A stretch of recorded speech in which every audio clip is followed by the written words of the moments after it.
Did it work? Is it working? Maybe? Hello? Alright, we are gonna hope that this is working. I'm trying a whole new setup with the software and everything, so please bear with me, listeners, especially as a car alarm currently blares outside. Let's try this out. I'm hoping that the audio is working. There's a bit of a delay right now, so I can't check the audio and check everything, make sure everything is working without messing things up here. Well, why don't we just go ahead and get started, I guess. So, welcome. It is April 6th, 2020. We are doing a live Q&A, essentially. This is to kind of, to spend some time together during quarantine era, during quarantine time of America and world history, and also to kind of address some of your questions that you may have generated in listening to the podcast, in just conversations that you've had with loved ones, who believe in the church or whatever the case may be, or maybe from conference or whatever. So I've compiled a list of questions that I've received from various sources, whether it is on the patreon.com/Mormonism exclusive patron feed, or if it is through emails or Twitter or Facebook and various places. So I have a pretty sizable list of questions to try and work through today, and I'm just going to kind of try and talk through them, vamp through them, and do my best to kind of expand on the ideas behind the questions if they require expansion. Real quick, can you guys hear me all right? I'm waiting. I'll look for your comments. Is my audio sounding okay? Is it loud enough? I'm just not able to check any of the questions and anything else that's going on right now. So let me know in the comments if I need to turn up the audio or if it's coming in a little too hot or whatever the case is. But hey, why don't we just go ahead and get started? Our first question comes from friend of the show as well as our social media guru, Julie Briscoe. And Julie said, can you make sense of all the extradition orders Joe was facing and how habeas corpus was used? This is a pretty complicated question, and it has kind of a lot of multifaceted interlocking pieces that kind of work together. So the idea of a habeas corpus is essentially a delivery of the body. It's what a writ that a person can file. It's a process writ a person can file. It was ensconced in the Constitution that allows somebody to be released from imprisonment or from detainment by the authorities, by the government. So there's a concept of the pre-trial writ, and then there are post-conviction writs. A writ of habeas corpus essentially says, I'm not supposed to be in jail, and the government is keeping me in jail. This is a writ to get the courts to release me from jail. So a pre-trial writ, that can be used kind of to acquire a bond. So if you are arrested, you haven't had your trial yet, and you don't believe that you should be in the custody of the state, you can file a writ of habeas corpus and say, hey, I'm not supposed to be interred. I'm not supposed to be confined. I'm not supposed to have my movement limited or restricted in some cases. Or if the state doesn't, or the federal government does not issue a bond for your release, you can write a writ of habeas corpus in order to acquire a bond. It says basically like, hey, I need to be released, but I'm going to come back for the trial, right? So it can also be used to challenge the jurisdiction of a court, right? So if I am somebody who lives in Seattle, and let's say I commit trespassing here, criminal trespassing here in Seattle, and then I flee to Utah or something like that, and I get arrested in Utah, and they try me there for trespassing that I committed here in Seattle, I can file a writ of habeas corpus that says you don't have jurisdiction to adjudicate whether or not I'm guilty of this, in which case they would file a writ of extradition. The state of Washington would file a writ of extradition to the state of Utah in order to extradite me to Seattle, where I could, where a criminal court would actually have jurisdiction over my case. Right, so And there are also post-trial or post-conviction writs of habeas corpus, and this is where a person says, like, the restraint that I'm experiencing after I'm convicted here is not legal. It is a violation of my rights. Or, for an example of, like, if you pled guilty, but it was an involuntary plea. You did not voluntarily sign, maybe under duress or something like that. The writ of habeas corpus in the post-conviction can be used to rehear your case or to challenge the merits of your conviction. Also, if your legal counsel was considered ineffective in the constitutional sense, then it looks like Jeannie just commented Jean is having a hard time hearing. Let me turn on my gain a little bit.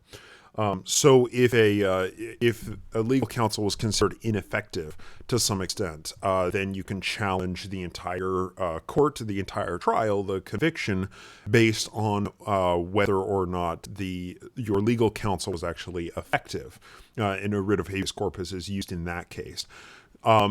The federal government has suspended writs of habeas corpus, or the right of a writ to habeas corpus, notably with Japanese internment camps during World War II.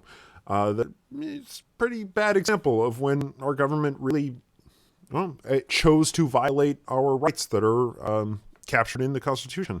So how then did Joseph Smith use the writ of habeas corpus? Well, this, like I said, it's kind of multifaceted, right? So he used a combination of pre-trial writs of habeas corpus as well as post-conviction writs.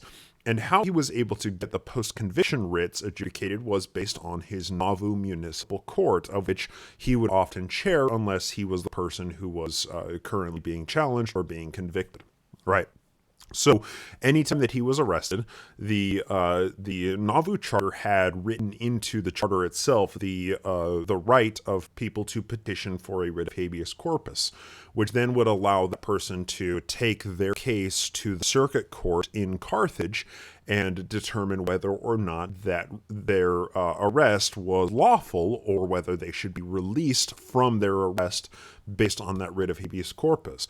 So he would use that, but then he continued to expand and push through the Nauvoo City Council various ordinances that expanded the power of the writ of habeas corpus, to the point that by the time 1844 rolled around in early 1844, it made it so anybody who would enter the city of Nauvoo to arrest somebody, that the Nauvoo Municipal Court could arrest and imprison that officer who was trying to serve that arrest warrant on anybody in the town. They could imprison the officer for life until the writ of habeas corpus had a Nauvoo Municipal Court hearing. Those ordinances were written such that they overrode the powers of any other circuit or even the state Supreme Courts. So if somebody had an arrest warrant signed by Governor Thomas Ford and they walked into Nauvoo to attempt to arrest Joseph Smith, the writ of habeas corpus power that had been written through ordinances in Nauvoo allowed the Nauvoo marshal to arrest that person until they could challenge the arrest warrant of the governor had signed in the Nauvoo Municipal Court. And of course, we understand that the Nauvoo Municipal Court was comprised of people who were just Joseph Smith's best friends, right? So anyone who was in those courts who was challenging the arrest warrant via a writ of habeas corpus would obviously rule in favor of Joseph Smith. And he got off of being arrested multiple times by using this writ of habeas corpus.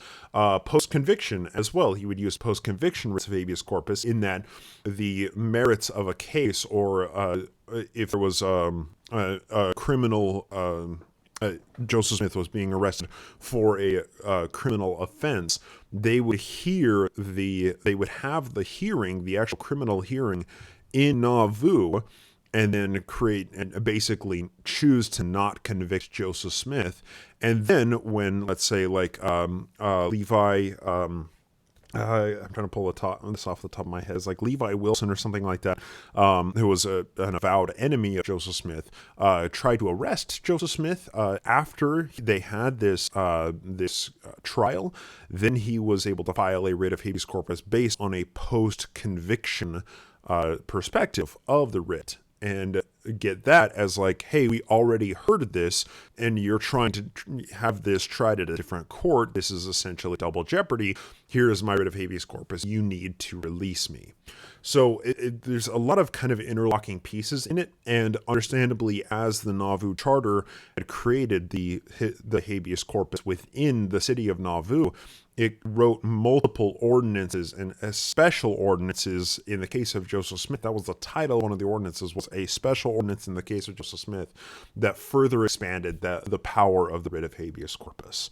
So it was a very powerful tool. It is a very powerful liberty that Americans hold, and other nations that have writs of habeas corpus in their constitution, because it works in conjunction with the liberties that we enjoy with freedom of speech and right to a speedy and fair trial.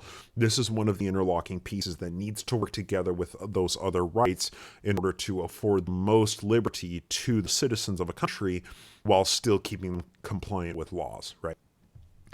So it's kind of multifaceted, like I said. So let's move on to the next question, and this is from Jeff Anderson, and this is a friend of mine who I've shared a lot of correspondence on with Facebook. And Jeff says he's still in the backlog. Episode 166 is next. I assume you're going to catch up sooner or later, Jeff. He said, you've mentioned several times that the extermination order used the word exterminate, but that it did not mean to kill. Can you expound on that assertion more? Is there a good article, book, chapter, old dictionary, or other source to back this up? He goes on to say, I love details. Is there a good resource for what historic Nauvoo looked like? Maps, drawings, buildings, and land records, miniature aerial models, etc. So let me... what about more about how the church looked for the average chapel Mormon? So there's kind of a few questions built into that. I'm going to work my way backwards. So what was the church like for the average chapel Mormon? Well, that's kind of tough. So in major historiographies of Nauvoo, for example, Ben Parks is a good example of this. Nauvoo Kingdom on the Mississippi by Robert Flanders. There are a few different historiographies of Nauvoo that provide a sketch of what it looked like and what it felt like and what it was like for people who lived in Nauvoo. Suffice it to say, it kind of sucked. Pigs ran around wild. There was always muddy streets. There were mosquitoes. There were constant construction projects that were going on that very rarely were saw to their completion. There were public works projects of like the canal project. They wanted to start up a railroad through the city, the manufacturing district. There were these other projects, all of these projects that very few of them were ever completed. Because they were devoting so many resources to building the temple. That was one of the main issues, that they couldn't complete all these projects, was because of the temple. But Nauvoo was not a clean place. It was not a nice place to live. It stunk. There was no sewage system. There were holes dug in the ground that people emptied their chamber pots into. And it was just not a clean or a pleasant place to live. There were a lot of buildings. As time progressed through Nauvoo history, buildings went from being hewed timber that they took from the local hills nearby, and they had to expand further and further to gather more lumber, eventually until they had to go to Wisconsin and float down millions of feet of lumber down the Mississippi to Nauvoo. But as time progressed through Nauvoo, more of these buildings, less of them were timber, more of them were brick. By 1843, there were 2 separate brick kilns that were churning out millions of bricks every summer, and you could only fire them in the summer. So they were fulfilling orders that were, months-long lists of people who were wanting to purchase bricks because they just couldn't keep up with the demand. And they were able to collect clay from the Mississippi River and the banks of the Mississippi in order to create those bricks. So it was, lots of relatively large buildings. Most of the homes, almost all of the people's homes were all wood. They were all log. But most of the church leaders themselves, the higher ranking church leaders, were all brick buildings because they got preference to purchase bricks even if other people had money to purchase it. The demand was served to the people who had the higher ranks within church and the city leadership. So walking backwards from that, maps, drawings, building, and land records. Yeah, so Google Nauvoo city plot. And if you Google this, you'll be able to see an aerial view that shows the outline of Nauvoo, and it shows all the lot numbers where all of the people had their various plots of land. And all of this land, of course, was acquired by Joseph Smith to begin with, and then it was segmented and blocked off and then sold off in smaller portions to members of the church. And there are a lot of maps have been drawn up. A lot of maps have been recovered that are contemporary that show all of the lot numbers, and people have determined where each of the buildings were and who lived in each of the buildings and on each of the lots within Nauvoo. So there are a bunch out there. You just got to Google Nauvoo city plot, and even the church has on its own history website, the church historian's office website. They have a plot of Nauvoo there. He says they're a good resource for what historic Nauvoo looks like. So the coolest resource for what Nauvoo looked like is a picture that was taken in 1846, I want to say, of the Nauvoo house, and it was taken. It wasn't a picture. It was a painting that was done from the shores of the Mississippi that looked on to the Nauvoo house, and then showed the Nauvoo mansion across the street from it, and showed kind of the landscape of the flats of Nauvoo as well as the temple up on the hill. And that's an iconic portrait of Nauvoo that shows what the city actually looked like at the time. In addition, in 1851, when just the facade of the Nauvoo temple remained after the fire had raged and burned down the insides of the Nauvoo temple, and then a tornado went through and knocked down the four walls of the temple. All that remained was the facade, and somebody took a photo of the facade. And I want to say that photo was from like 1850 or 1851 or something like that. And that picture, the centerpiece of the picture is the Nauvoo temple. That is a really beautiful black and white picture. But you can see just a little bit of the Nauvoo below it from that picture, and you get a sense for what the city kind of looked like from that picture. So there are resources in this, and I would recommend looking up. Hey, No Man Knows My History actually has some picture plates in it that show, I believe, even that picture. A number of historiographies of Nauvoo also have pictures and drawings, illustrations of what it looked like. Many of them very contemporary. Now, is there a good article, book, chapter, oral dictionary, or other source to back up the term extermination order? Historians are most often use the 1828 publication of Webster's Dictionary, and every single article that I've read about the Missouri Mormon War concerning the extermination order, they all cite that same 1828 Webster's Dictionary for the definition of extermination. And extermination in that term, I don't have the exact wording in front of me. I should have grabbed that before. Sorry. But it says to remove, to exterminate, much the way of the Indians, or that you would do to a religious group like atheists. So it didn't mean to kill. Exterminate, the way that we understand it now, is like you exterminate rats when you're invested, right? That means to kill them off. But extermination in the time, by the 1828 definition of Webster's Dictionary, it meant to remove them. And remove did kind of mean by any means necessary, but it didn't typically refer to killing, to murder. So the extermination order, there's a common apologist line that it was legal to kill Mormons in the state of Missouri until 1979. That's just not true, because nowhere in the extermination order does it say it's legal to kill Mormons, and extermination at the time that it was written by Lilburn Boggs in 1838 didn't mean kill. It did mean murder.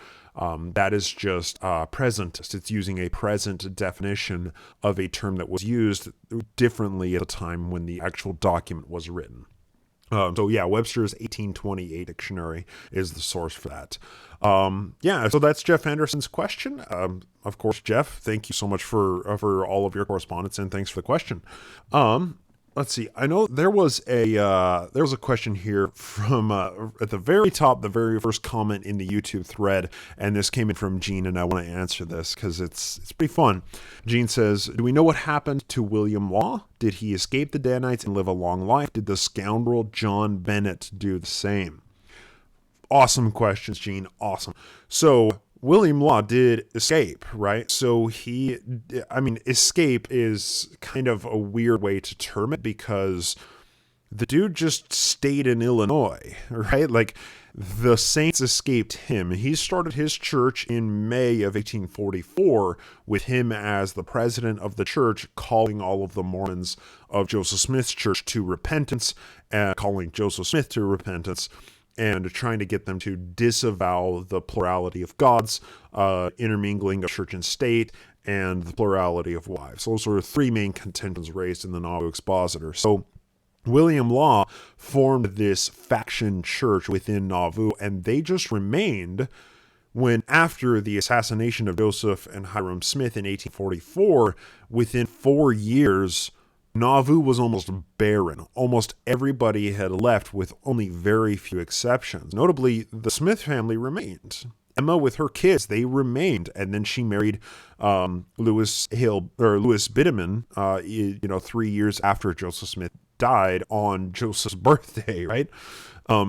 So they remained in Nauvoo. They stayed there, and the headquarters for the church was in Plano, Illinois, which is not too far from Nauvoo, where the reorganized Church of Jesus Christ of Latter-day Saints became headquartered once Joseph Smith III matured to the age that he felt he was comfortable taking over the office of president of the church, and that was in 1860.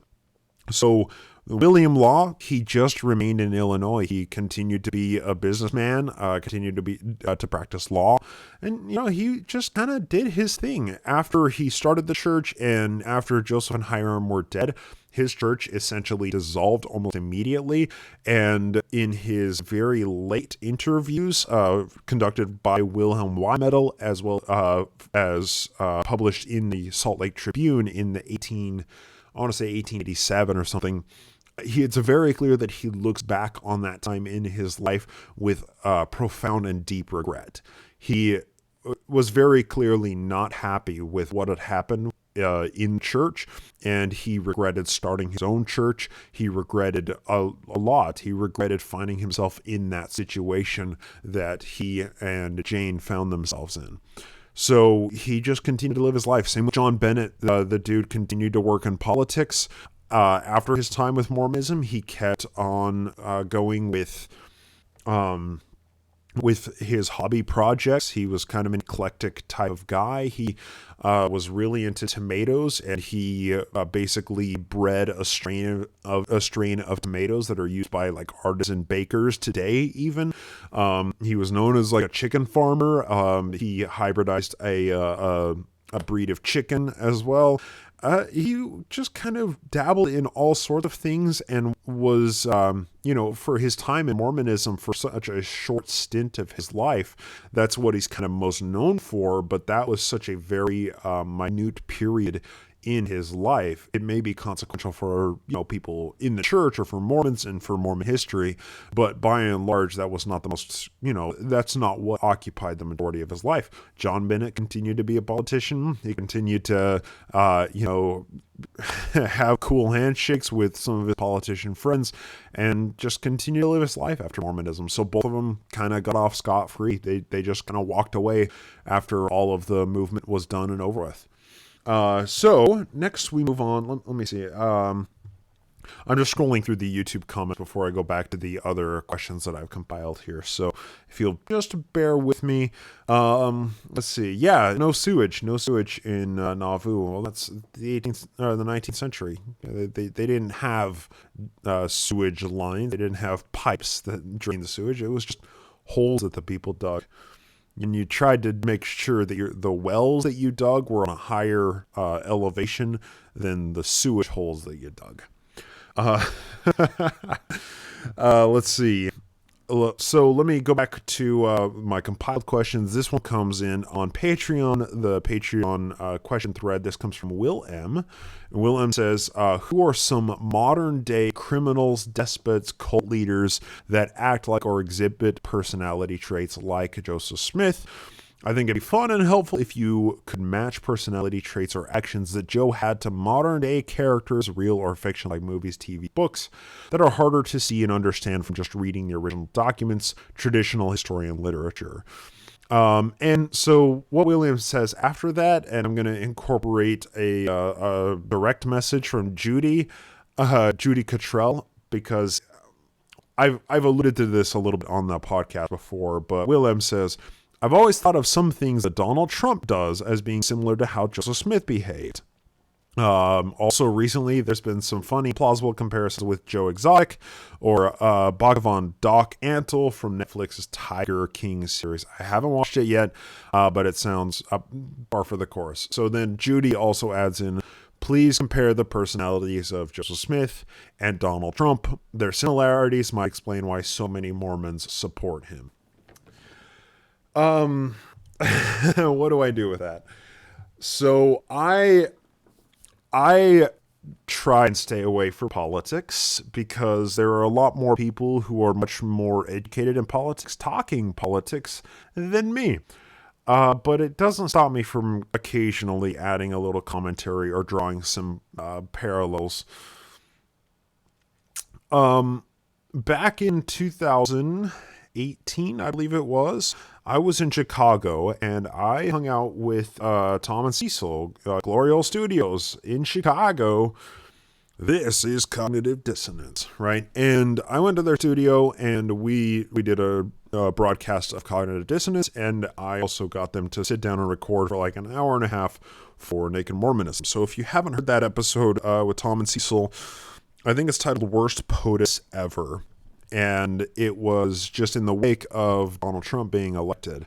And I drew together all of these parallels that I thought were quite poignant and maybe, prescient, I guess, with Joseph Smith and Donald Trump, because the similarities are fascinating to me.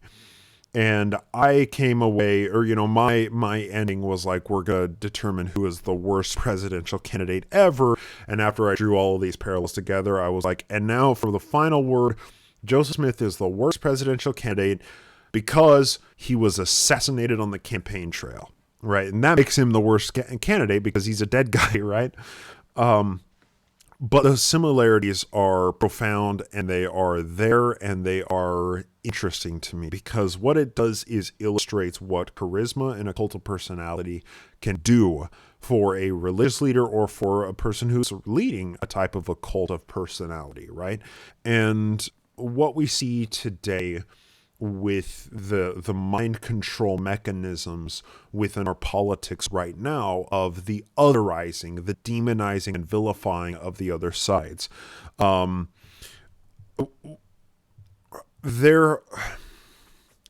This taps into a very people say it's like a reptilian, it's a primal instinct, right? Of fight or flight, of enemies, of warring tribes and tribalism, of if somebody isn't in my group, they must be against me. And the thing is society in almost all respects has evolved beyond what those things give us for survivability. Right now, our survivability is, how close is my house to the grocery store? Our survivability is no longer the bush is over there shaked, it's probably a tiger, right? We no longer have a society where that mentality gets us further collectively. What gets us further collectively is seeing all of us together and all of us as a shared species, as a shared societal species. And people like Joseph Smith, people like Donald Trump, utilize older and almost vestigial cognitive traits in humans that cause us to fall back into that tribal kind of modality.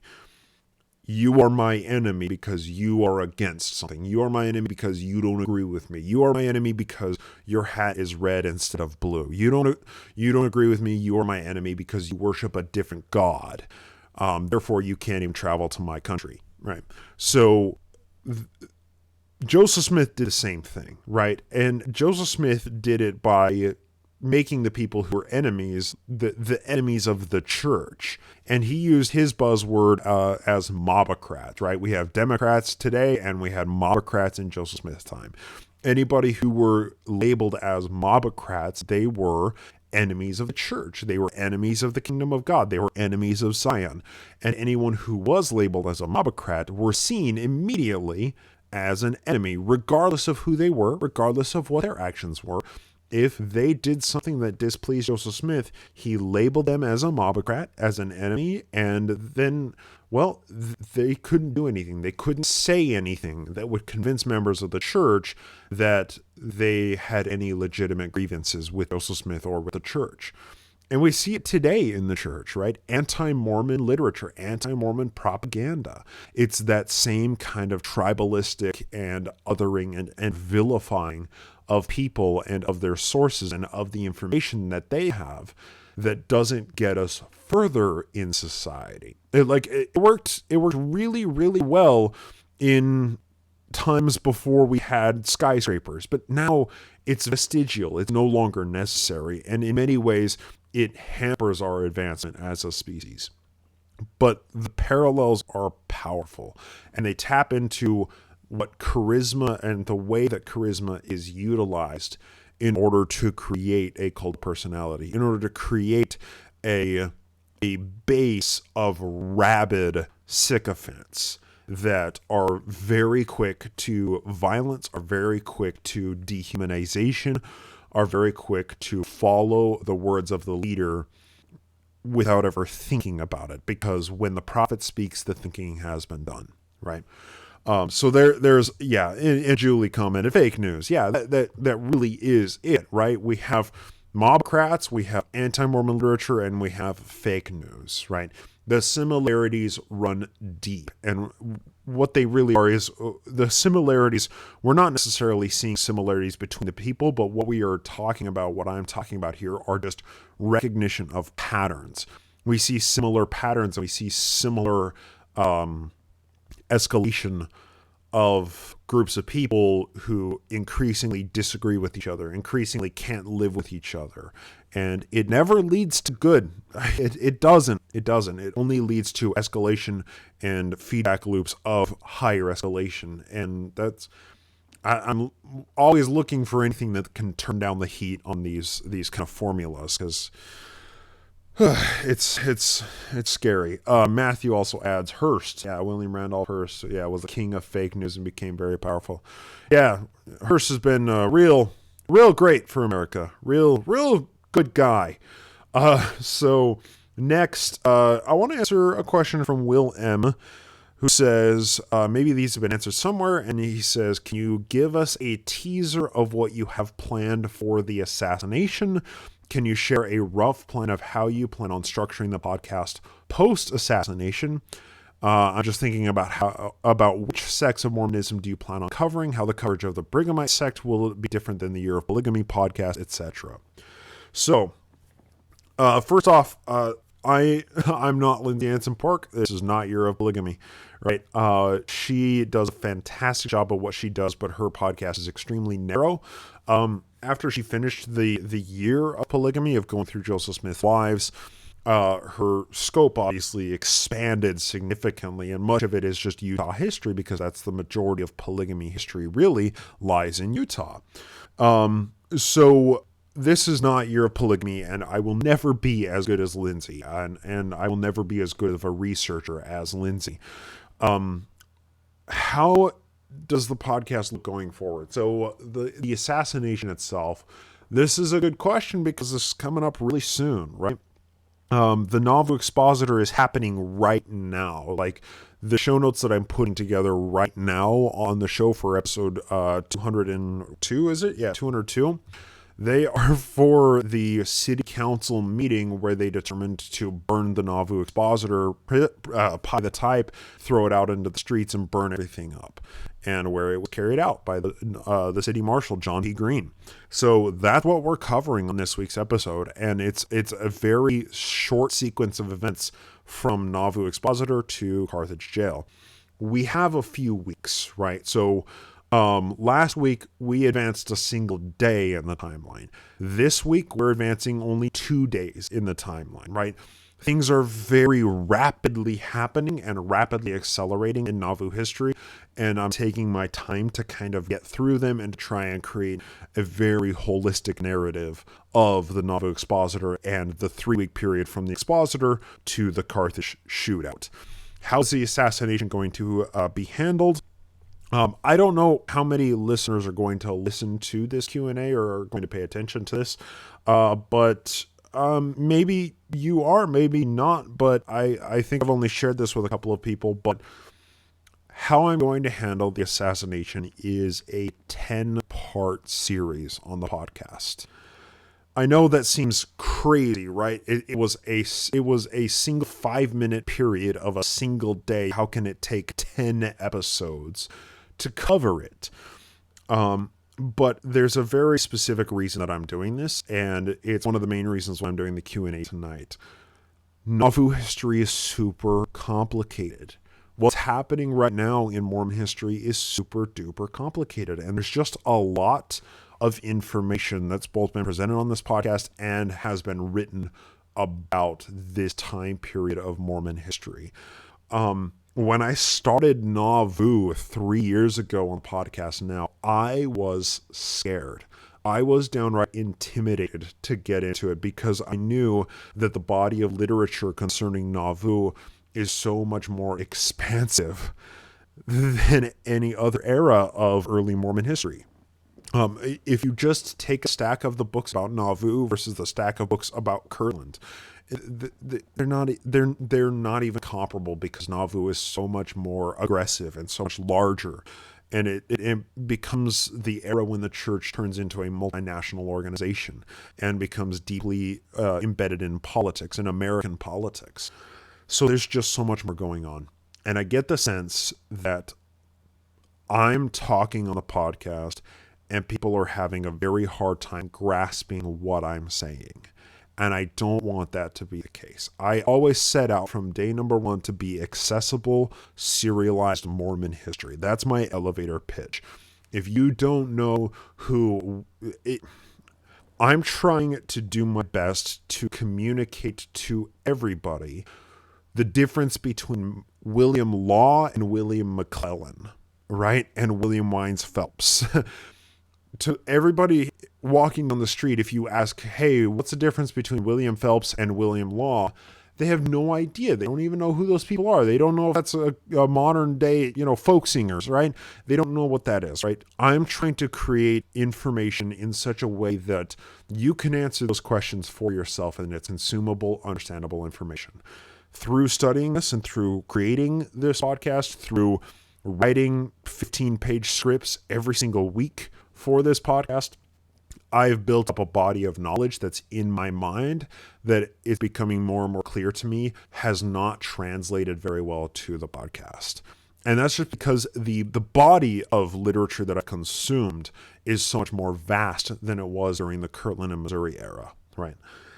So how is the assassination going to be handled? 10 episodes. We're going to spend 7 episodes going through the history of Joseph Smith. We're going to pick up at the beginning and we're going to handle them instead of chronologically, the format that the podcast has been in.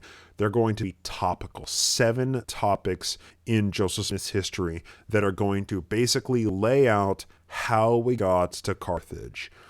Episodes 8, 9, and 10 are going to be Carthage and the immediate aftermath. So a 10-part series is coming on the Carthage shootout.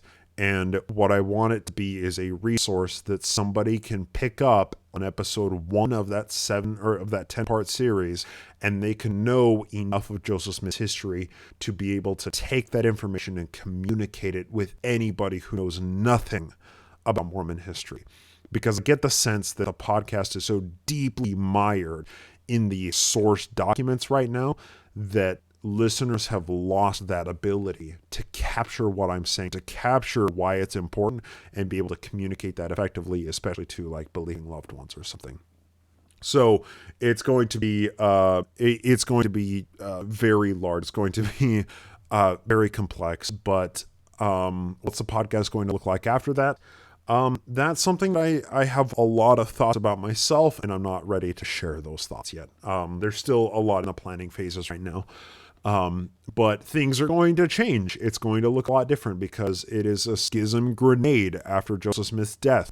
The 3-year period from 1844 to 1847, when the expedition troop made their way to the Great Basin, is far more complex than Joseph Smith's Nauvoo history. And just like 3 years ago when I was starting Nauvoo, and I was intimidated to start it, I'm intimidated to start on the Schism Crisis. I'm very intimidated by it. There's just a lot of information there. So, okay, let's see. Why don't we move to? Okay, yeah. So this is a really good question. This came from Jean Aldrich again, and she said, "Bryce, can you help me out? I wrote down the quote. This is on Facebook. I wrote down the quote from an episode that had Sarah Hyde's testimony about John C. Bennett pulling the abortionist tool out of his sleeve. On that episode, it also quoted Hiram Smith testifying about the bad character of John Bennett. I wrote as quickly as I could, but made a mistake on the page or volume of Dan Vogel's History of the Church. Then I posted it to her personal site. Can you point me to the episode, so on and so forth. Okay, so first off, it's Sarah Pratt that made that testimony, and because Sarah Pratt was a woman who couldn't be controlled in Nauvoo, she has been vilified by the church today, and by historians today. Kind of like Emma, right? For the first 160 years of the history of the Brighamite Church, they vilified Emma strongly. She was the demon. Then finally, the 1980s rolled around, bridges were being built between the RLDS and the LDS communities, and Emma stopped being the enemy anymore. So Sarah Pratt, yeah, that's kind of a complicated issue. I tend to find her very, very credible. I don't see anything in her story that makes her not credible. What I also see in her history is her name being thrown around and weaponized in the fight between John Bennett and Joseph Smith. And I think she perceived that as not fair, and she was not happy about that. And it's very clear that Orson Pratt, her husband, was very unhappy about what had happened in his absence while he was in Europe on a mission for the church, right? So unfortunately, this also comes in conjunction with an email that came in from Beth, and she talks about this. And she said that she was challenged on this because there is no page 571 in volume 5 of the History of the Church. So I had to respond to Jean as well as to Beth that I'm responding now. The Dan Vogel History of the Church is a lot different than the compiled history of the church, the documentary history of the church, the project that was completed under B.H. Roberts, right? So here, if you'll pardon me, let me find. All right, here's volume 5. Got a little dog hair on it, right? So this is the Dan Vogel History of the Church. This is the source and text critical edition. I'm going to open up to a page here. All right, so we have, this is the letter exchanges in September of 1842 between Thomas Carlin and Emma Smith, when Joseph Smith was in hiding after the Bennett meltdown, and after he had been released, after him and Orrin Porter Rockwell had been released. So there's some conversation between Emma Smith and Thomas Carlin, and you can see here in the commentary around it, I don't know how well you can see that, there's some bold text, right? The bolded text is what was initially written in the source documents, but then was removed from the history of the church when it was compiled first by Willard Richards, and when he died in 1855, I think 1855, and George A. Smith came onto the project, cousin to Joseph Smith. George A. Smith accelerated the project and essentially completed it by 1856. However, it wasn't finally compiled and brought into a single set of a 6-volume set until B.H. Roberts came around under the presidency of Joseph F. Smith. And all of those portions are removed. So I'm gonna find a better example and show it to you guys. Okay, so here we are. This is a short sketch from Young Gentlemen and Ladies Relief Societies, published in Times and Seasons of this day. And this is from sometime in January of 1843, right? And it has just all of these chunks of where it was initially published in the Times and Seasons. And I'm going to just show it. And there's all of this bold text. And that was all removed from the source text. And most of the removals that have been restored by Dan Vogel are consequential removals. Many of them removing talks that are given by church leaders, just in some instances, people who were enemies of Joseph Smith at a certain time, like Sidney Rigdon and William Law. Talks that they gave, speeches, sermons that they gave, were just wholesale removed from the history of the church for understandable reasons. Show Dan's signature, I can do that. So what that means is the history of the church Dan Vogel set is obviously much, much, much, much larger, right? So yeah, the whole set autographed by Dan Vogel himself. The Vogel history of the church is much larger, and in all of the footnotes it shows where the original document is, the editing that was done, what was removed, what words were changed. The footnotes of the pages in the Dan Vogel set of the history of the church in some cases are much larger than the actual pages themselves, just talking about all of the edits that happened. And there are, just that the restoration work that Dan Vogel has done, he had to go through thousands of sources, thousands of individual sources, and read them in handwritten form. Handwritten, read them and compare them with the compiled documentary history of the church. Compare them and write where the changes were. It was a massive project. That's why it took him a decade to do it. And in total, there were hundreds of thousands of deletions, changes, edits. And that way, what it really reveals is the history of the church when it was originally compiled already has some issues because it was compiled by Willard Richards and George A. Smith after the death of Joseph Smith, and it's all written through Joseph Smith's first-person perspective. There's some serious problems with it, and the fact that it, in many cases, was censored and propagandized to begin with. There are major issues, but Dan Vogel's work really reveals how vast and prevalent that censoring effort has been in the history of the church. So to begin with, the history of the church isn't that reliable of a source, but in many cases, it's the best source that we have. The original documents that Dan Vogel restored into it sheds a much brighter light on what was going on at the time and makes it a much more reliable resource, which is why when that set came up for sale for a bookstore's clearance when they were going out of business, I very quickly purchased the set because it was an extremely limited run and they're extremely rare, and their value transcends just what is written, how much you pay for them. Their value is really what's written on the pages themselves. So, in view of this, I wanted to use this as a bit of an opportunity to talk about something that I'm putting research work into, and this is going to be incorporated in my paper that I'm going to submit to the John Whitmer Historical Journal about psychedelics in early Mormonism.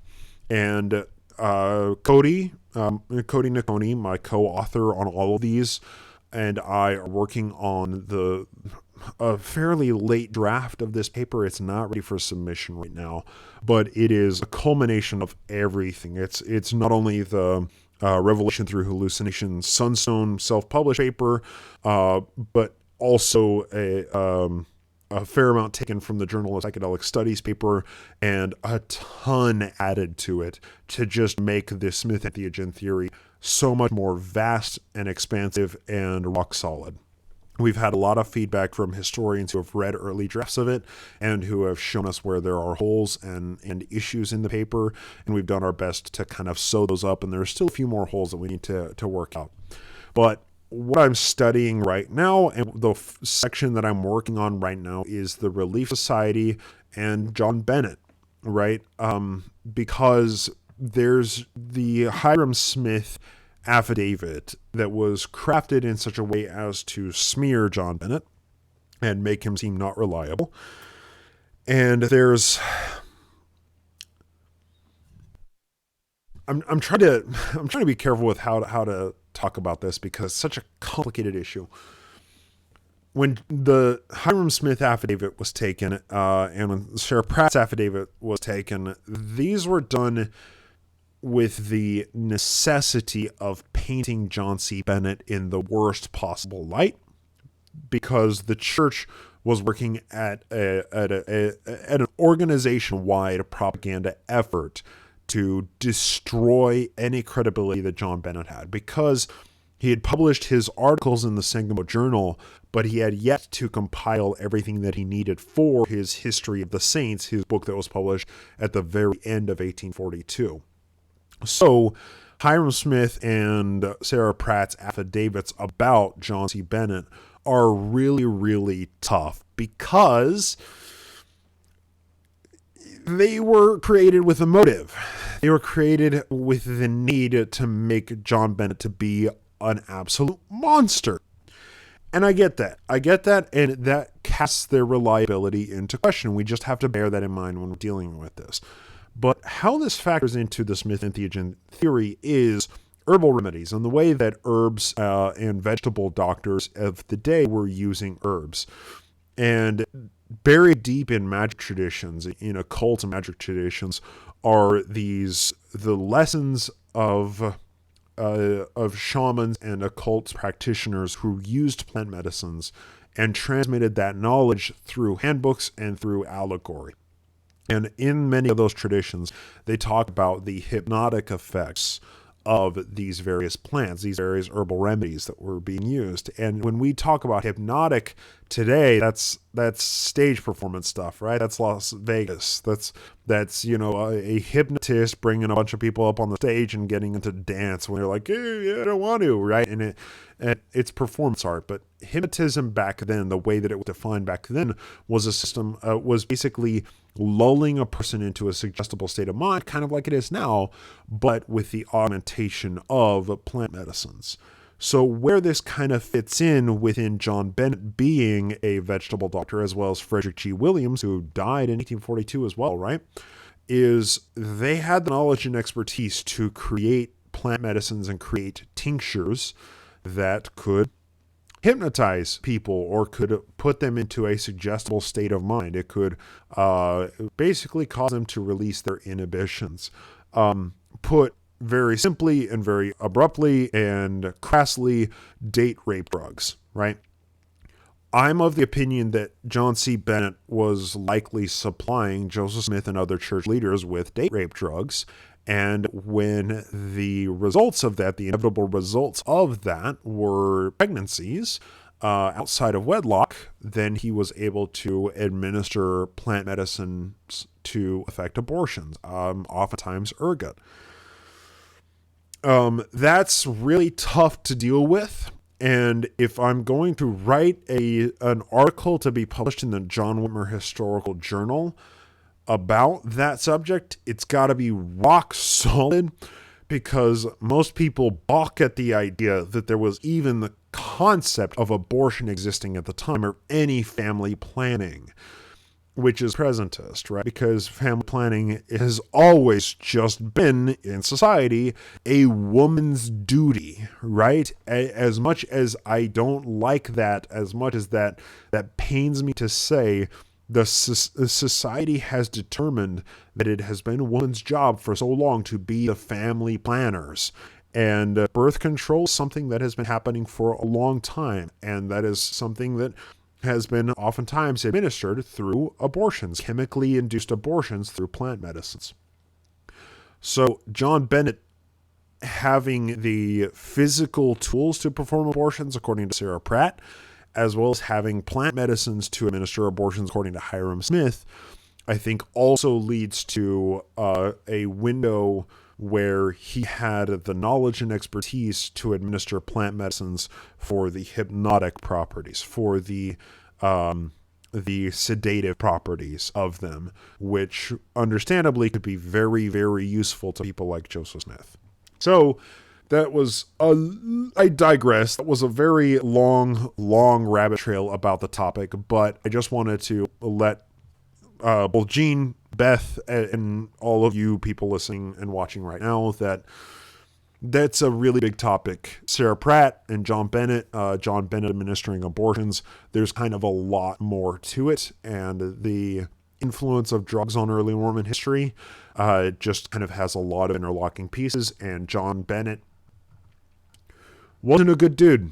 Joseph Smith was a monster, right? So why don't we move on to a happier topic? Okay, so I'm going to go to Twitter now. Actually, I'm going to scroll through the YouTube feed to see, did you visit local libraries in Missouri and Illinois on your road trip? Yes, I did. So I visited every church visitor center that I could find. I visited a couple of historical societies in New York with their libraries and with their microfilm catalogs, and looked through some of their records. And the library I'm thinking of, I didn't go on during the road trip in 2017, but at John Whitmer Historical Association conference in 2018 when we were in Blue Springs, Missouri, which is just, like 20 miles outside of Jackson County, or outside of Independence, sorry. But there's a huge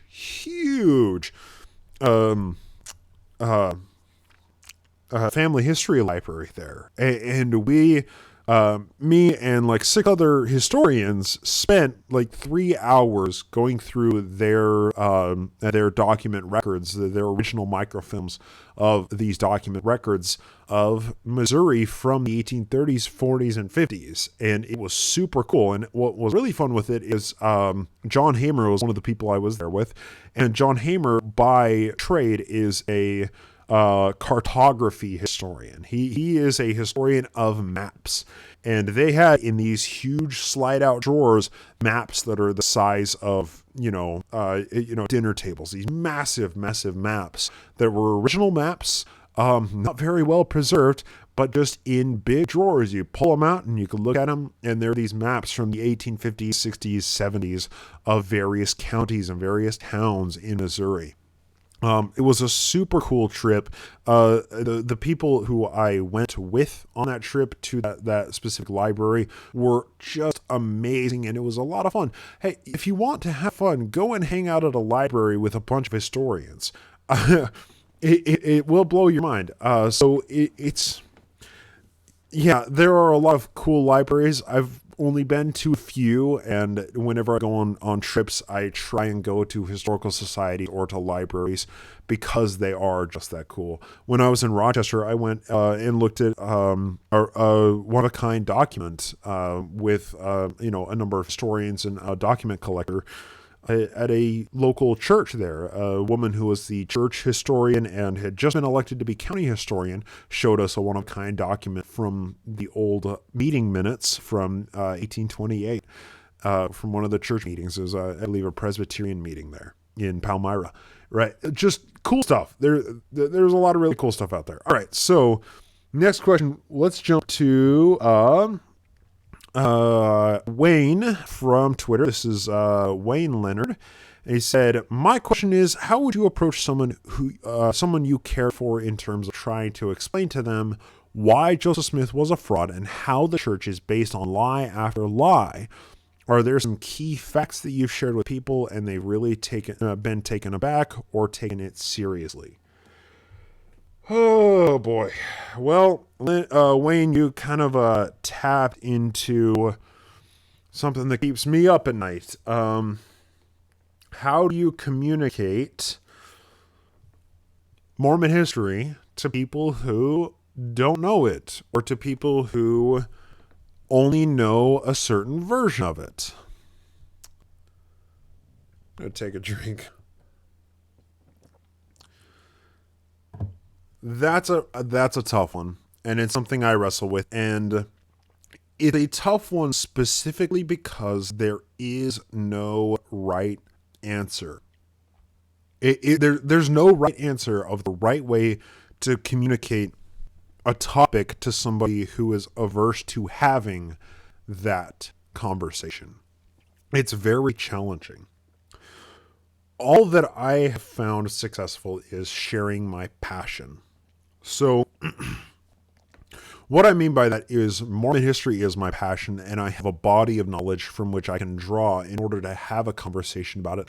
And, listeners, you hear it in my voice every week, right? Like, I am passionate, I am motivated, I am excited about these topics. I'm very interested in these topics. And one of the main reasons why I'm so interested in them is because the subjects of our historical studies can teach us lessons about humanity that we can't necessarily learn from just observing the world around us. We have to read the sources. We have to read what people did and read about who people are and why they did what they did in order to understand these bigger lessons about who we are and what does it mean to be human. The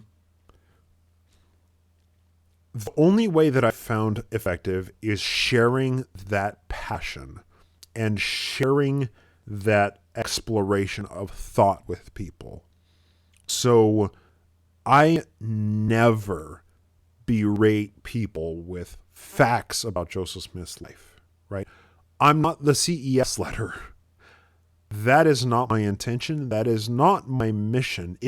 It's how I started, right? That's how I started this podcast. It is no longer the focus of what I do, right?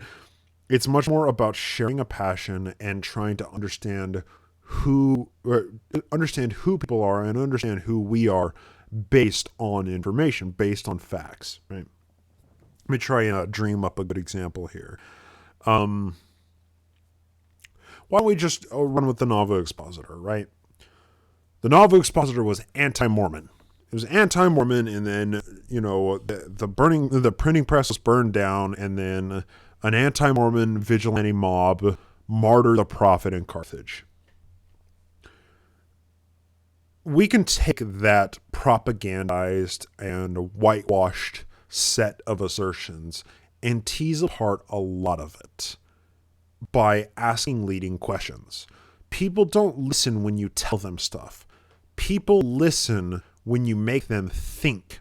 People think when you force them to come up with an answer that is not a yes or no question, right? It's the old Socratic method. It's the old street epistemology, right?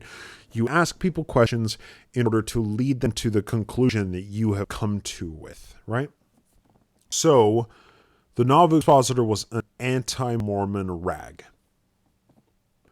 Why is it anti-Mormon? Who are the anti-Mormons? Who were the people who published it? And more importantly, why did they publish it? And the answer to that initially, especially if you're engaging in an adversarial conversation with like a loved one who knows that you don't believe in the church, if you're engaging in that adversarial conversation, you got to break through a wall before you can actually have a real conversation about this. So, the Nauvoo Expositor is an anti-Mormon rag. Well, who were the people who published it? Francis, we have the Higbees, the Laws, and the Fosters. And Charles Ivins, who is a very inferior figure in Mormon history. When I say inferior, I mean by documentary standards. There's almost nothing about Charles Ivins. And Sylvester Emmons, a non-Mormon, right? So who were the 7 publishers and why did they publish it? What were their grievances with Joseph Smith that caused them to feel like establishing their own printing press was their only answer? What was it that Joseph Smith was doing that they felt aggrieved by? Can we try and place ourselves into their mind? What would motivate them to publish the Nauvoo Expositor in the first place? And that leads into exploration of plenty of questions. And the questions obviously require a basis of knowledge in order to answer them or in order to explore them further. But in essence, you're not telling people facts. You are leading them on a conversation based on what information they understand, what information you know, and what information you want them to understand, and leading them in their own mind to those same conclusions. So why did they publish it? Well, they were opposed to the incredible amount of power that Joseph Smith had. They thought that he was too powerful. They also thought he was just, he had too many friends in high places. Now, is that a legitimate grievance? If there is somebody who is exercising too much religious and political and military authority, what constitutes too much of those things? And what is the answer? What do we have? What in the law do we have to rein in somebody like that? If we can elect him to be president, I guess. But if somebody like a Joe Exotic gets a following of 20,000 people and starts his own religion, and builds his own army that rivals the size of the United States Army, what mechanisms does the Constitution and the authoritative government have to rein in that power? How can the government answer that? Oh, well, you arrest the person. You arrest them and you bring them in court and you call them on certain crimes. Well, they tried that, right? Like, a lot of people tried to arrest Joseph Smith. And that goes back to what we opened the show with, was habeas corpus and the incredible power of the Nauvoo Municipal Court. Dude escaped from jail multiple times. He ran away from jail. He was in hiding from the authorities because they were trying to bring him into court to answer for all of these crimes, because he was too powerful. They were trying to rein in a despot. When you try and rein in a tyrant, the tyrant is going to do everything in their power to oppose being reined in. They're going to do everything they can to not be arrested in the first place, much less appear in front of a court. And Joseph Smith did those same exact things, right? So once again, it's not about telling people facts. It's not about having canned assertions. Joseph Smith had 33 wives, and 9 of them were teenagers, and 11 of them were women who were married to other men. It's not about having a fact you can assert that's going to cause somebody to say, oh, no, that's anti-Mormon lies, and then you just hope that they look it up later. There are some instances where that works, right? Social media, sure, that can work, because the point of social media isn't to have long-form discourse. But if you're having a question with a loved one, which was the premise of the question, if you're trying to convince a loved one that what they understand about the church and its history and Joseph Smith is not the whole truth, then it's much more important to approach it from a Socratic, long-form conversation method. And in that case, you're never going to be asserting things. You're just going to be leading them along a line of questions to understand a more nuanced perspective of Mormon history. Next question. These are kind of going a bit longer than I thought. Let's go to Matthew from the YouTube chat. He says, can you give a few minutes to give your opinion of the Broadway show Book of Mormon? I thought it was brilliant. I've seen it twice. It's fantastic. It's brilliant. Matt Stone, Trey Parker, the South Park guys, they know Mormonism, and it's very clear to me that they did their homework. They captured one of the hardest things to capture, and that is the essence of a culture, and they captured Mormon culture masterfully. It is beautiful. It is fantastic. It's hilarious. It's crass. It's crafted to be specifically offensive. I didn't like how at the end the essential conclusion of the whole show is like, hey, if religion causes people to be good, then there's nothing wrong with religion. I vehemently disagree with that, but that was kind of the conclusion of it, right? And people believing that you fuck frogs to get rid of your AIDS, and then it creates a cycle of shitting and all of that. If they believe that, then hey, there's no harm in it. If it's making them good people, that is a stupid thing to believe. That's a stupid assertion. So I don't agree with the overall conclusion of Book of Mormon, but I thought that it's brilliant. I love the songs. Annie and I, when we're on road trips, we listen to the soundtrack and sing the songs along with it. It's a great show. So, hands down, it's an awesome show. If you haven't seen Book of Mormon yet, go see it. It's great. It's truly great. next, let's go to, hey, that was a shorter one. All right, let's go to Darren. This came in from Darren on Twitter. He said, two questions actually from Darren. Sorry, three of them. I'll try and get all three. He said, if you could own one piece of Mormon history memorabilia, what would it be? Give me a real item and a fake item, i.e. Kirtland cash and golden plates. Real item and a fake item. Huh. So I have to think about this one a little bit. If I could own one piece of Mormon history memorabilia, a real item, it would be the Diary of William Clayton. William Clayton's Nauvoo journal. That's it. I want that document so bad. Darren, if you know somebody, give me a call, man. What's contained in William Clayton's diary and what historians have access to right now, there's a disparity.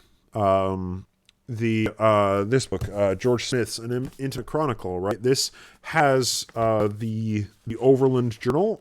It has, let's see, so I'm going to just briefly show this to everybody here. So right here, this chunk of his book is the basic historiography of William Clayton, right? That's about it. Then that much is chronology and picture plates. And then we get to his Manchester Journal. And his Manchester Journal is tiny. Journal 1, England and Immigration to 1842. Let's do this right here. So that's his journal from 1840 to 1842, his Manchester Journal. It's referred to as his Manchester Journal. Now we have Journal 2, which is, let me pull it up right here, what we have access to, and historians generally agree that this is about 80 to 90% of his second journal, his Nauvoo journal. That is the page count right there. Everything after that you see in the book up until right here, that's all his Utah journal, right? So that right there, that portion right there is his Nauvoo journal. 80 to 90% is consequential. That's a lot. What's contained in the 10 to 20% that historians don't have? What's in there? We don't know. Only a couple of people alive today have actually ever even touched that journal, let alone read every single entry from Nauvoo. That is my one real artifact, one real piece of history memorabilia that I would love to have. A few others that I would love to have. I'd love to have one of the 7 seer stones. Oh, God. One of Joe's Horcruxes. I'd kill for one of those. Or his dove carrying the acacia plant pendant. Or sorry, not acacia. It's not acacia. The olive branch, the dove carrying the olive branch pendant. I would love to have that, or the Jupiter talisman. One of those pieces of magic memorabilia, I would kill for one of those. Maybe his cane, his Nauvoo cane. That'd be super cool. Yeah, one of these one-of-a-kind artifacts. Fake item? Manuscript found. I want manuscript found. Fake, real, I don't know, right? It's a theoretical manuscript, so in that case, it's kind of like Schrodinger's manuscript. It doesn't exist until we prove that it exists, right? So if I can pick one piece of memorabilia that dances that line, it would be manuscript found. Manuscript found from the day that Solomon Spaulding died. I want to look at it in its completed form, sitting at the printer of Lambden and Patterson in Pittsburgh. I want to look at that. If it ever existed, I want to see what's in it, because that would once and for all prove or disprove the Spaulding theory. And it's an artifact that, if it ever existed, it has not survived. It was destroyed. If it did not, if it was a real artifact, it was destroyed. But if it never existed, then all of the literature surrounding how Joseph Smith was the author of the Book of Mormon today is valid, and it's very important to take that entire body of literature, studies, thought experiments into psychology as a whole, and try and tease apart what makes the most sense, and that's what most historians believe today. So those are my two. Next one from Darren. He says, what impact would a high-level defector have on the church? Something similar to a Crisis of Conscience by Franz with the J-Dubs. I don't know the story of Crisis of Conscience with Franz and the Jehovah's Witnesses. I don't know anything about that. High-level defector in the church, they would be vilified. They would fade away into historical obscurity. Look, the church is so far beyond the point of critical mass that it will continue on and on and on and on and on. The church as it stands today, the corporation of the President of the Church of Jesus Christ of Latter-day Saints, is going to be an institution that will be with humanity in some form or another forever. We're never going to get rid of this, right? It will fade further and further into obscurity. It will fade further and further away, but it will always be present. And what impact would they have? It depends on the high level. If Dieter Uchtdorf defected, I think that would be pretty impactful. If Dallin Oaks defected and made, so there are different ways that they could defect, right? If Dieter Uchtdorf defected and formed his own church or something, right? He would create a more liberal, more progressive version of Mormonism. If Dallin Oaks defected, he would go back to a Spencer Kimball church, right? He would erase everything, all of the progress that was made by Gordon Hinckley and Thomas Monson, right? So it would depend on who defected. It would depend on their actions after they're defecting. But if they just defected and spoke out against the church, they would be vilified in media. The church would survive it. Maybe some people would leave, probably not, because the person would be branded as an anti-Mormon and no Mormon would listen to anything that they had to say. Let's next do, let's go to, this is Cooper. This is from the Cooper Vortex podcast. And he says, what impact will coronavirus have on church attendance going forward, especially the over 50 crowd? Whew. That's a big question, and it's not just you and I who are thinking about that question. Those conversations are happening at the highest level of the church right now. What does the church look like in 9 months when the new normal is established? What does that look like? It's really a tough question because it takes into account predicting so many unknowns. Because really, what is the new normal, right? How many people are going to no longer be going to a physical place for work because they've been successfully working from home for most of 2020, right? After the new normal is established, we don't know what the workforce looks like. We don't know what government support programs look like. We don't know if there's going to be some form of a universal basic income or a system of universal health care. There's a lot of unknowns about how the working world and the capital world is going to look in, let's say, by 2021, right? So there's so many factors that cause question there.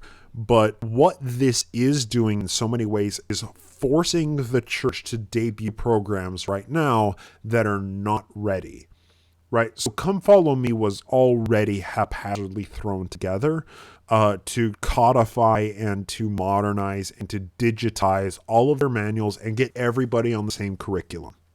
And to do that, right, it required digitizing everything, but it also required modernizing some stuff. And a few things slipped through the cracks, like the dark-skinned Lamanites thing, right? It just slipped through the cracks. They didn't realize that they copy and pasted a portion of a lesson that was racist in 1978 when, people of color couldn't even have priesthood. Sorry, men of color couldn't have the priesthood. It was racist back then, right? For that to make it into a 2020 manual is astonishing to me, and it shows that there's a lot of things that are slipping through the cracks and that these programs are not ready for being debuted. But Russell Nelson is trying to make a big impact with the 1 or 2 years that the dude has in the church presidency, and so he's rolling out these new programs before they're tested and ready to go. And it's like debuting the Ford Pinto before they had done enough testing to realize that when it gets hit from the back, it blows up, right? When you release an unfinished product or an untested product, you're going to create a lot of damage that can't be repaired, right? The CEO of Rolls-Royce, or maybe it was Mercedes, is I have to paraphrase the quote, but it's something to the effect of a good quality is remembered long after a missed deadline or something to that effect, or is remembered long after a good deal or something like that, right? So when products are rushed to the shipping floor, like many of the church programs are right now, there's going to be damage, there's going to be flaws, there's going to be huge problems. And one of those is the church's online seminary program. It was not ready to be debuted. It was not ready. And now, hundreds of thousands of teens are stuck at home across the globe right now. And they got to attend online seminary. And if you subscribe to the Exmo Teens subreddit, you see so many screenshots, so many pictures of teenagers who are posting up and like, this is so boring. I hate this. Who is in this with me? Who's suffering through this with me? It sucks. It sucks so bad. And that makes it so teenagers hate the church even more so than they did before when they had to go to physical seminary, because at least they had their friends there. Now they're just doing all the most boring parts of seminary without their friends next to them. It's horrible. So the world now past, COVID world, the post-COVID world, what does that look like for the church, especially the over 50 crowd?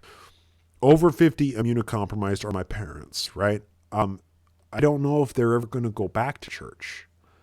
I honestly don't know if they're ever going to go back. Because if one of them gets sick, they both die. And that risk, my parents are Trump-loving Fox News watchers, right? But the reality of coronavirus has hit them so hard that I honestly question deep down whether or not they will ever go back to church. And I'm sure that those conversations and those thoughts are happening through a lot of the older membership right now. Especially taking a Jeremy sacrament tray from the person sitting next to you that 150 other people have touched before you did, and they're never sanitized. And then some shitty 16-year-old who masturbated that morning is breaking up the bread and putting it into the tray that everybody then puts in their mouth and chews and swallows, and filling up the cups and putting the little cups. Like, I remember being a teacher and putting the cups, like taking the cups out of the stack and putting each individual cup in there and running them to the sink and thinking, this isn't very sanitary, is it? Like, I washed my hands before, but like, did I like wash them or did I like wash them, right? Churches as they're practiced right now are hotbeds of spreading germs and disease. I believe that my parents and probably a lot of people right now are going to be questioning whether or not they're ever going to go back to church.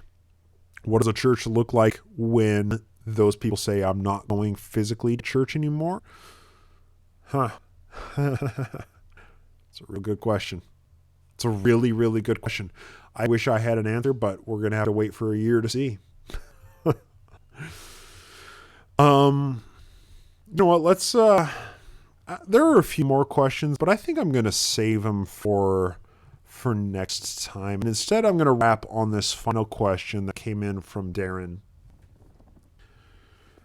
How would you feel about being excommunicated at this point? And this came in from Darren on Twitter. How would I feel about being excommunicated at this point? And I'm sorry to end the Q&A on a question about me. I didn't really think that through. I'll give a short answer and then I'll go to just not so much a question but a comment to kind of round out the live Q&A today. If I get excommunicated, it is spiteful, right? And it's honestly, that's one of the reasons that I leave my name on the records right now, is because I want to try and be a canary in the coal mine, right? So when it comes to other high-profile excommunications, people were using their membership in such a way that the church didn't approve of, and they were excommunicated for taking church leaders to task. And Sam Young is one of those, right? Sam Young was using his position as a former bishop, as an active member of the church, calling his church leaders to repentance, to change the policies of the church. He was outspoken against the leadership of the church and using his membership as a bargaining chip and as a publicity, and not as a publicity stunt, but as one piece of the publicity for the Protect LDS Children movement. They excommunicated him because they had to wrestle that bargaining chip out of his hands. The same thing happened with Bill Reel, although I don't think he was attending church actively at the time that he got excommunicated. He was just on the records, and I think his family were attending. I actually don't know the details of it, but I think he was meeting with his bishop, and then he openly called Jerry R. Holland a liar on the podcast, on LDS Discussions, and that was it. That was the end of it, right?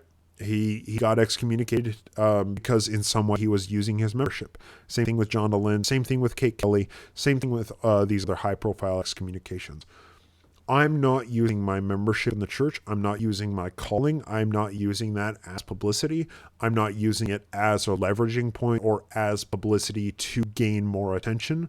So if I'm excommunicated, it is spite. They are doing it as a targeted effort to go after people who are speaking out about the church, who are not using their names and their membership as leverage for publicity.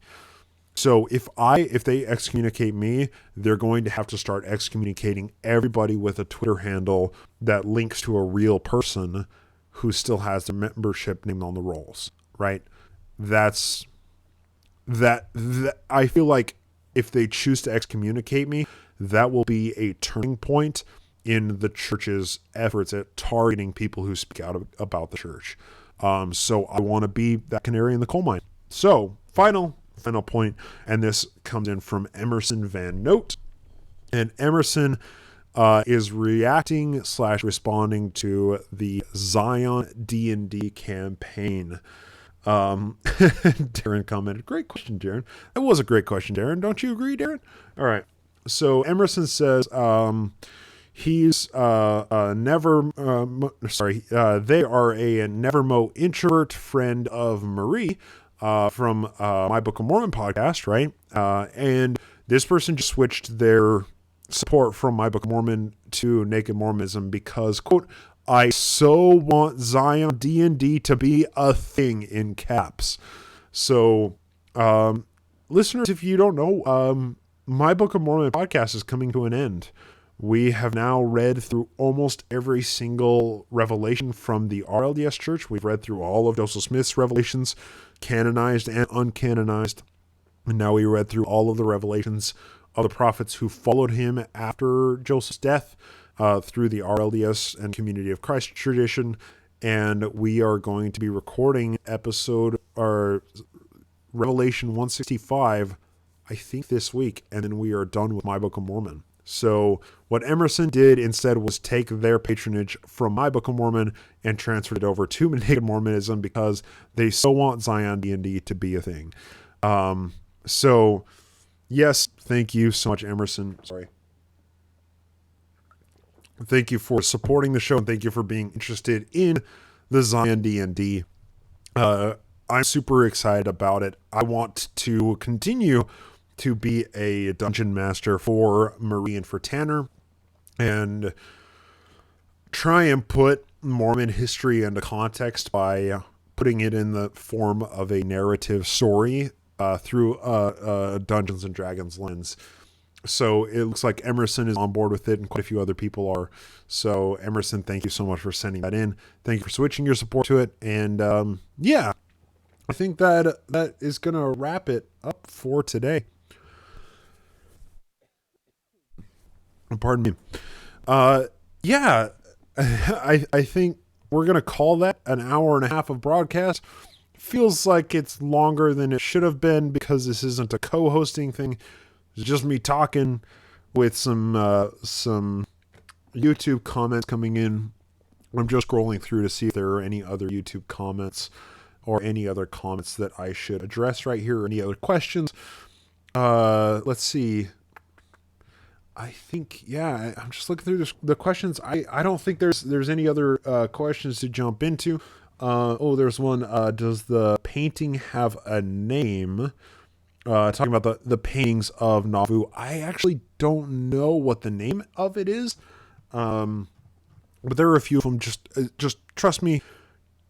Go to Google, type in Nauvoo, Illinois, 1840s. You'll find a painting. Do it in Google Images. You'll find the paintings that I'm talking about, both of the Nauvoo house and of the daguerreotype of the facade of the Nauvoo temple. You'll find it really, really easy. You'll probably find them even hosted on the church's own history websites. So, hey, that is going to wrap it up. What did y'all think? Did you enjoy this this get together, this little Q&A session? I started it by saying that I feel like there's communication that is happening from my side that isn't translating very well to you listeners, and that's kind of one of the main reasons why I wanted to do this Q&A. The information in Nauvoo is super dense, and I want that information to translate to you listeners in such a way that you can take it and you can communicate that information to somebody who may need to know it. You may have a conversation with a beloved loved one, and you want to talk to them about church history, but don't know where to start. You don't know where to go with it. I want this podcast to be what it sets out to be, and that is accessible Mormon history in a serialized format. And hopefully Q&As like this can kind of make that more effective. And, if you have more questions, send them in. I'll try and respond to them on air in the listener mail segments of episodes, or maybe I can just save up questions as they roll in and we can do a Q&A, once a month, once every couple of months like this. I suspect that there will probably be a bit of questions after the assassination series. We're going to do that. That's going to absorb my entire life for the 10-week period that we're going to do the Carthage assassination series. That will be my entire life, is those episodes. So I'm going to slink away into my little lair here and not respond really to anybody, not respond to emails, probably not respond to like Facebook messages and social media mentions and stuff, because those are going to completely eat every moment of my life coming up very soon. They've already taken a lot of hours from me. But I suspect that there will be a number of questions after that. So let's plan on doing at least a Q&A like this after the Nauvoo or after the Carthage series, and maybe one in the middle of it, or maybe one right before it, or something to that effect within, a couple months. What did you think? Did you enjoy it? It looks like Gene enjoyed it. So I feel like I just had coffee with the smartest guy in town. I wish I could go up there to where you live. I won't say it on air, Gene, and have that coffee with you in person.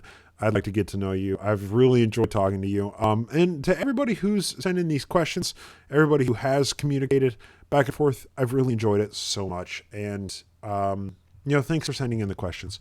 And I guess we'll call that there.